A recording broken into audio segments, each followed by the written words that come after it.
Okay, welcome everyone back to my channel. Today I am interviewing Akrivi. That's correct. Did I say it right? Yes. And you are from Greece. Yes. And she is studying to be an electrical engineer. Hey everyone, it's Jess here. I just wanted to sincerely thank Dev Mountain for sponsoring the video this week. Dev Mountain teaches web development, iOS development, and UX design. They are a super affordable and high quality boot camp, and they give free housing to all of their full-time students. Thanks for watching this video, guys, and I hope you enjoy. So why did you decide to study electrical engineering? So when I was in my last year of high school, I really liked physics, and I was convinced I was going to go into physics.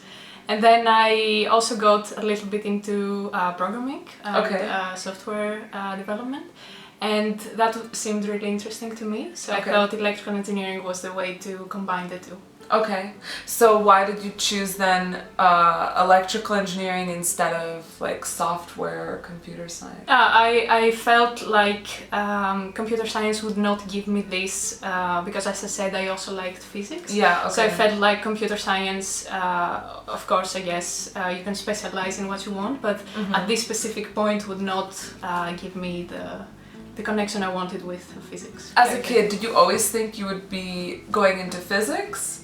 Like, because you said that you wanted to go into physics and then you decided to be an electrical engineer. So did you always want to do something in physics? As soon as high school came around, I became really interested in physics, and especially astrophysics. So I developed a love for physics, and I knew that I was going to do something in that field.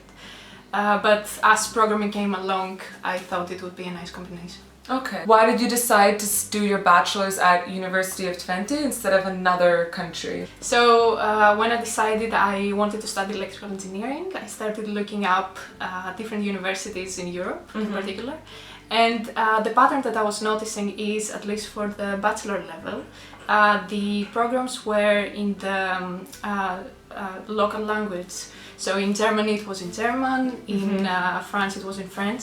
So in the Netherlands, particularly the University of Twente, the program when I started was in English. Okay. So that was the major thing that led me there, and also of course it was a good program that seemed really structured. So electrical engineering is a super broad field, at least to me it seems like it is. So can you break down the different disciplines within electrical engineering? Yes, so from a master specialization perspective, like when you go on to do your master, you can either choose nanoelectronics, you can choose power electronics, you can choose telecommunications, integrated system design. You can even go into optics. So it's a really big and broad field that you can go to. Out of all of these different disciplines, which one interests you the most? Like, which one do you want to go into? Yeah, so if we were to put them into different cases, I would say it's you can specialize in like more analog or more digital. And for me, I'm mostly interested in analog.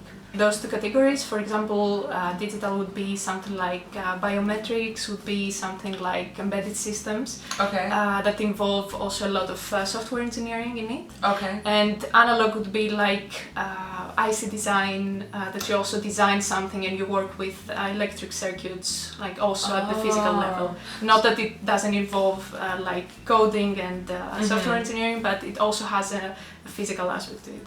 So right now you're doing an internship at Cern. That's so cool. No, it's a really interesting opportunity. You get to work with people that, really interesting people, and people that are really specialized in their domain. And it's a really interesting project because it's such a large project and such an important thing. So even getting to be part of it it's really honoring. And so, can you explain sort of what your project is that you're working on? Yes. Obviously not in so much detail. Yeah. Because it's CERN. Yeah. No, actually they have a really open policy. Okay. And there are also a lot of people are writing their thesis there. Okay. And those are things that are published, and because Cern tries to contribute to a greater goal, so they're pretty open.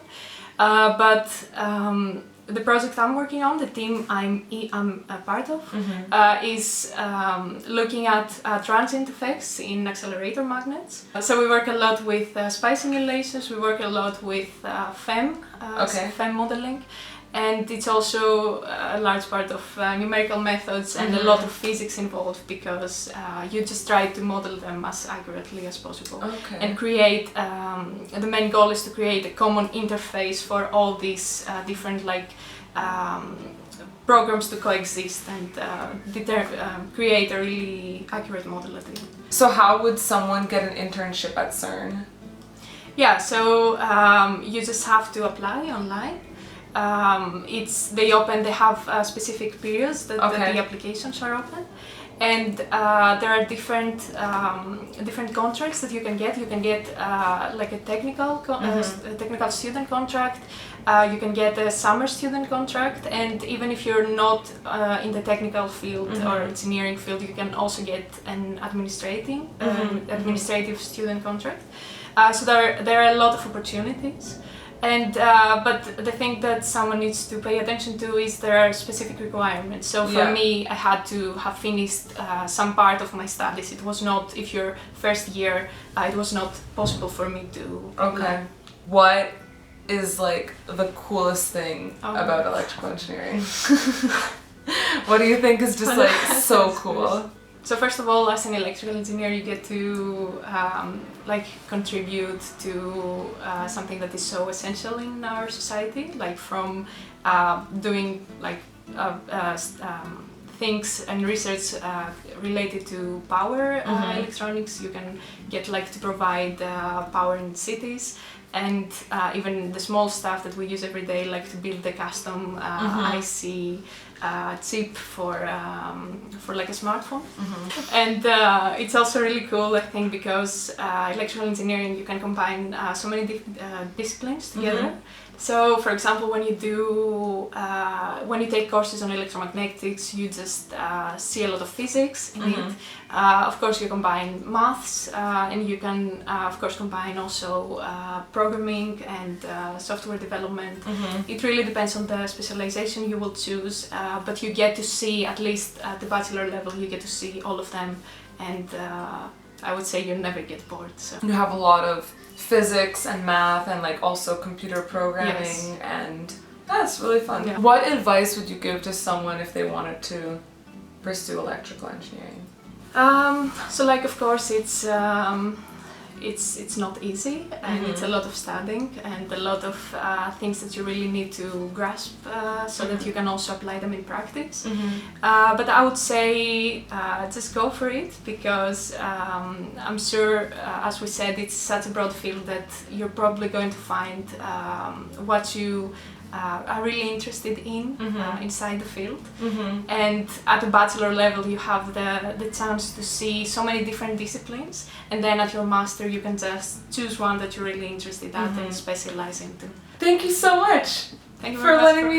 Yeah, for letting me interview you. You were really nervous, but you did so well. Thank you for having me. Yeah, if you guys have any questions for Akrivi, please leave them below. If you like this video, please leave a thumbs up, and if you want to see more from women in STEM, then please subscribe. Yeah. Okay, do you want to... well, YouTube. No, I'm just being really awkward. No, I'm being really awkward. Are you kidding me? I'm freaking out for... Welcome to our YouTube channel. Yeah. Sure. I don't know, I feel so awkward whenever I have to make an intro. When there's other people, I'm like, oh my goodness, I'm so weird. Yeah.